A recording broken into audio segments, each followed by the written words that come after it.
में हम आपसे explanation of reflection by Huygens secondary wavelet theory, Huygens के द्वितीयक तरंगिकाओं के सिद्धांत के आधार पर परावर्तन की व्याख्या, इसके बारे में चर्चा करते हैं। एक्स एक्स डैश एक परावर्तक पृष्ठ है। इस पृष्ठ पर एक plane wave front A B, समतल तरंगाग्र है ए बी, तिरछा आपतित हो रहा है। माना प्रारंभ में अर्थात t बराबर 0 पर यह इस परावर्तक पृष्ठ के बिंदु A को स्पर्श करता है।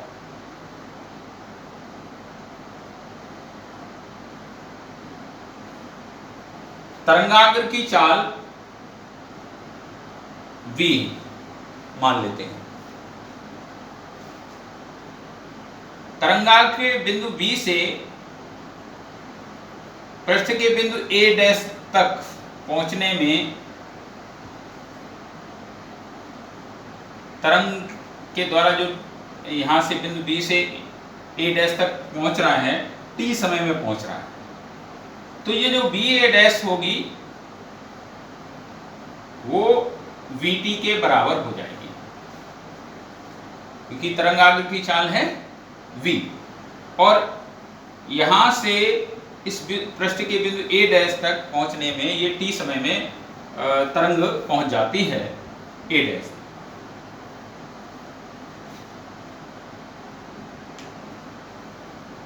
हाइगेंस के द्वितीयक तरंगिकाओं के सिद्धांत के आधार पर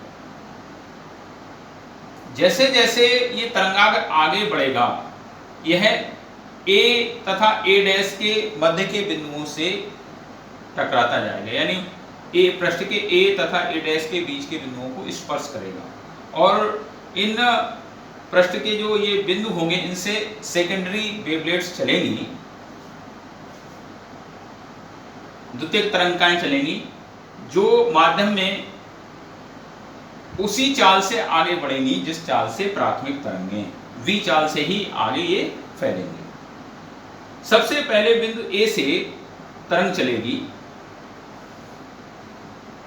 और जितने समय में बिंदु V से चलने वाली तरंग यहाँ A डैश पे पहुंचती है पृष्ठ पर, उतने ही समय में माना A से चलने वाली तरंग यहाँ AB डैश तक, जो सेकेंडरी वेव है वो AB डैश तक दूरी तय कर लेती है। तो AB डैश और VA डैश ये बराबर हैं। हमने ये माना कि जितने समय में यहाँ से चलने वाली बिंदु B से चलने वाली तरंग पृष्ठ के बिंदु A डैश तक पहुंचेगी, उतने ही समय में यहाँ से चलने वाली तरंग जो सेकेंडरी वेव है वो AB डैश दूरी तय कर लेती है। तो AB डैश बराबर VA डैश बराबर VT। अब क्या करते हैं, बिंदु A को केंद्र मानकर AB डैश त्रिज्या का एक गोलीय चाप खींच लेते हैं। इस चाप पर इस बिंदु A डैश से एक स्पर्श रेखा खींचते हैं। ये जो स्पर्श रेखा है ये परावर्तित तरंगाग्र, ये डैश बी डैश एक परावर्तित तरंगाग्र होगा t समय पर। क्यों? क्योंकि जैसे जैसे ये तरंगाग्र ए बी आगे बढ़ेगा, यह पृष्ठ के A व A डैश के बीच के बिंदुओं को स्पर्श करेगा, और जिनसे एक के बाद एक तरंगें जो चलेंगी वो एक साथ A डैश B डैश को स्पर्श करेंगी। तो ये जो A डैश B डैश होगा इसमें से होकर जाएंगी। A डैश B डैश जो है ये परावर्तित तरंगाग्र है। यहाँ से भी, और जो आपने पढ़ा है पिछले टॉपिक्स में हमने बताया भी है जब वेव फ्रंट समझाया था कि जो वेव फ्रंट होता है वेव के परपेंडिकुलर होता है। तो यहाँ से जो ये वेव जा रही है रिफ्लेक्टेड वेव है, इस परावर्तक पृष्ठ से परावर्तित तरंग है। अब हम यहां बिंदु ए पर एक अवलंब ड्रॉ किया व्हाइट बोर्ड के तल में ही। ये जो इंसिडेंट वेव है इसका इस अवलंब के साथ में जो एंगल होगा, एंगल ऑफ इंसिडेंस आई होगा। ठीक इसी तरह से हमने यहाँ पर जो रिफ्लेक्टेड वेव है अवलंब के साथ में जो एंगल बनाएगी वो एंगल ऑफ रिफ्लेक्शन होगा।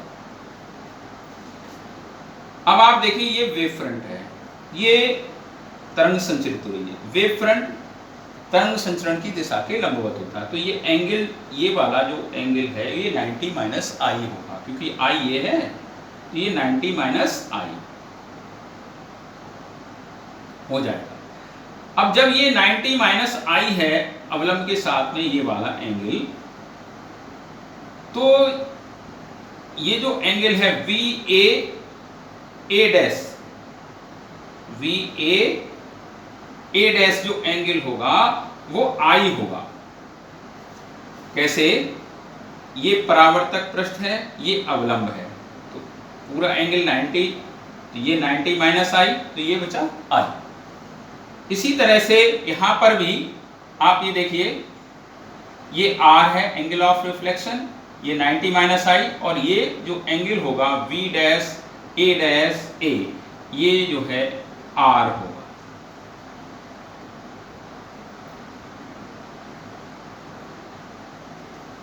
अब आप पूरा बना लीजिए इसे।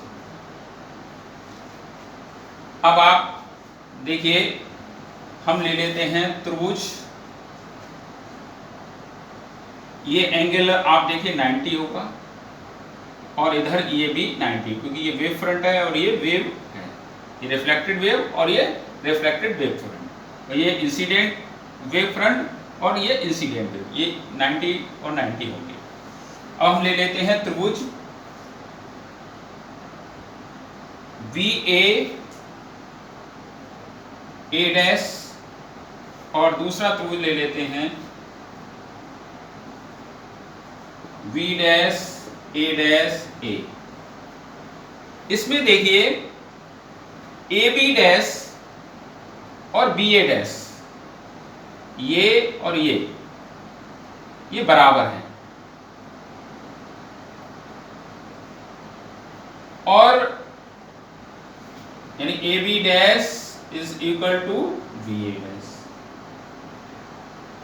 साथ ही साथ angle A B A dash और एंगल